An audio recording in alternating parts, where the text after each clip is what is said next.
S K super TMT, the long life TMT. ಇರಾನ್ನ ಪರಮೋಚ್ಚ ನಾಯಕ ಆಯತುಲ್ಲಾ ಅಲಿ ಖಮೇನಿ ಆತನ ಹತ್ಯೆಯ ಇನ್ನಷ್ಟು ಸ್ಫೋಟಕ ಮಾಹಿತಿಗಳು ಈಗ ಲಭ್ಯವಾಗ್ತಾ ಇದೆ.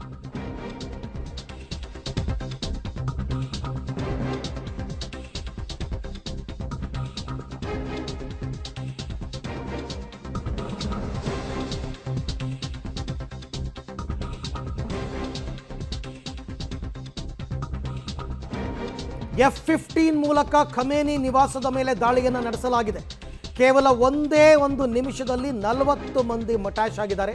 ಖಮೇನಿ ಪುತ್ರ, ಪತ್ನಿ, ಅಳಿಯ, ರಕ್ಷಣಾ ಸಚಿವ ಎಲ್ಲರೂ ಕೂಡ, ಸೇನಾ ಮುಖ್ಯಸ್ಥ, ಕಮಾಂಡರ್ ಸೇರಿದಂತೆ 40 ಮಂದಿ ಒಂದು ರಕ್ಷಣಾ ಸಭೆಯನ್ನು ನಡೆಸ್ತಾ ಇದ್ರು. ಆ ಸಂದರ್ಭದಲ್ಲಿ ಖಮೇನಿಯನ್ನು ಹತ್ಯೆ ಮಾಡಲಾಗಿದೆ ಅಂತಕ್ಕಂಥದ್ದು ಸೆಂಟ್ರಲ್ ಇಂಟೆಲಿಜೆನ್ಸ್ ಏಜೆನ್ಸಿ CIA ಅವರು ಕೊಟ್ಟ ಮಾಹಿತಿಯನ್ನು ಆಧರಿಸಿ ಬೆನ್ನು ಬಿದ್ದಿತ್ತು ಇಸ್ರೇಲ್. ಆ್ಯಕ್ಚುಲಿ ಇಂಥ ಸಂದರ್ಭದಲ್ಲಿ ಬಂಕರ್ಗಳಲ್ಲಿ, ರಹಸ್ಯ ಸ್ಥಳಗಳಲ್ಲಿ ಸೇರಬೇಕಾಗುತ್ತೆ, ಸಭೆ ಮಾಡಬೇಕಾಗುತ್ತೆ. ಬಟ್ ಆತ ಇದ್ದದ್ದು ಜಾಗ ಗೊತ್ತಾಗಿದೆ. F-15 ಮುಖಾಂತರ ನೋಡಿ, ಇಲ್ಲಿ ನೋಡ್ತಾ ಇದ್ದೀರಲ್ಲ ದೃಶ್ಯ, ಅದು ಅರಮನೆ, ಆತನ ಅರಮನೆ. ಅಲ್ಲೇ ಇದ್ದ ಆತ, ಅಲ್ಲಿಯೇ ಸಭೆಯನ್ನು ನಡೆಸ್ತಾ ಇದ್ದದ್ದು ಇಸ್ರೇಲ್ಗೆ ಗೊತ್ತಾಗಿತ್ತು. CIA ಮಾಹಿತಿಯನ್ನು ಕೊಟ್ಟಿತ್ತು. ಕೊಟ್ಟ ನಂತರ ಏಕಾಏಕಿ F-15 ಮುಖಾಂತರ ಬಾಂಬ್ ದಾಳಿ ಮಾಡಿದ್ದು 1 ನಿಮಿಷಕ್ಕೆ 40 ಮಂದಿಯನ್ನು ಹೊಡೆದುರುಳಿಸಲಾಯಿತು. Actually hard target Khamenei. ಇವ್ರ ಲೆಕ್ಕಾಚಾರ ಇದ್ದಿದ್ದು ಕೂಡ ಅಮೇರಿಕ ಇಸ್ರೇಲ್ಗೆ ಖಮೇನಿಯನ್ನೇ ಹೊಡಿಬೇಕು ಅಂತ.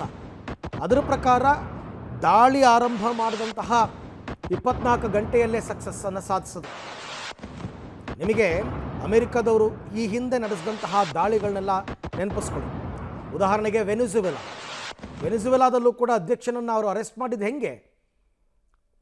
ಏನು ತೊಂದರೆನೇ ತಗೊಳ್ದೇನೆ. ಅದಕ್ಕೂ ಮೊದಲು ಪೆಂಟಗನ್ ಮೇಲೆ ದಾಳಿ ಮಾಡಿದಂತಹ ಸಂದರ್ಭದಲ್ಲಿ ಅಲ್ಲೂ ಕೂಡ ಇದೇ ರೀತಿ ಪ್ರತೀಕಾರ ತಗೊಂಡಿದ್ದು. ಈಗ ನೋಡ್ತಾ ಇದ್ದೀರಾ ಪಬ್ಲಿಕ್ ಟಿವಿನಲ್ಲಿ 2 ದೃಶ್ಯಗಳು. ಒಂದು, ದಾಳಿಗೂ ಮೊದಲು ಖಮೇನಿ ಇದ್ದ ಸ್ಥಳ, ಅಂದರೆ ಆತನ ಅರಮನೆ. ಆ ನಂತರದ ದೃಶ್ಯ, ಬಾಂಬ್ ದಾಳಿಯಿಂದ ಹೇಗೆ ಎಲ್ಲವೂ ಕೂಡ ನೆಲಸಮ ಆಗಿದೆ ಅನ್ನೋದನ್ನು ಏರಿಯಲ್ ವ್ಯೂನಲ್ಲಿ ತಾವು ಗಮನಿಸ್ತಾ ಇದ್ದೀರಾ. ಖಮೇನಿಯ ಅರಮನೆ ಇದು. ಇದೇ ಅರಮನೆಯಲ್ಲೇ 40 ಜನ ಎಲ್ಲರೂ ಕೂಡ ಇದ್ದರು, ಸಭೆ ಮಾಡ್ತಾಯಿದ್ರು. ಆ ಸಭೆಯ ಸಂದರ್ಭದಲ್ಲಿ ಸಭೆಯ ಬಗ್ಗೆ CIA ಇಸ್ರೇಲ್ಗೆ ಮಾಹಿತಿ ಕೊಟ್ಟಿತ್ತು.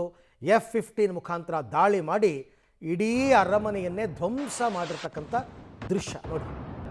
ಖಮೇನಿ ಇದ್ದಂತಹ ಅರಮನೆಯನ್ನು ಯಾವ ರೀತಿ ಹೊಡೆದುರುಳಿಸಲಾಗಿದೆ ಅನ್ನುವಂತಹ ದೃಶ್ಯವನ್ನು ತಾವು ನೋಡ್ತಾ ಇದ್ದೀರಾ. ಒಂದೇ ನಿಮಿಷ ಅಟ್ಯಾಕ್ ಮಾಡಿರೋದು.